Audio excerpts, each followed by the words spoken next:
عبداللہ بن مسلمہ قامبی نے بیان کیا، ان سے امام مالک نے، ان سے ابو زناد نے، ان سے اعرج نے اور ان سے ابو ہریرہ رضی اللہ عنہ نے کہ رسول اللہ صلی اللہ علیہ وسلم نے فرمایا، روزہ دوزخ سے بچنے کے لیے ایک ڈھال ہے، اس لیے روزہ دار نہ فحش باتیں کرے اور نہ جہالت کی باتیں،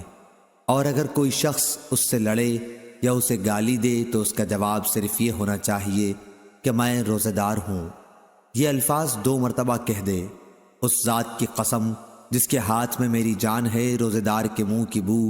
اللہ کے نزدیک مشک کی خوشبو سے بھی زیادہ پسندیدہ اور پاکیزہ ہے۔ اللہ تعالیٰ فرماتا ہے، بندہ اپنا کھانا پینا اور اپنی شہوات میرے لیے چھوڑتا ہے، روزہ میرے لیے ہے اور میں ہی اس کا بدلہ دوں گا، اور دوسری نیکیوں کا ثواب بھی اصل نیکی کے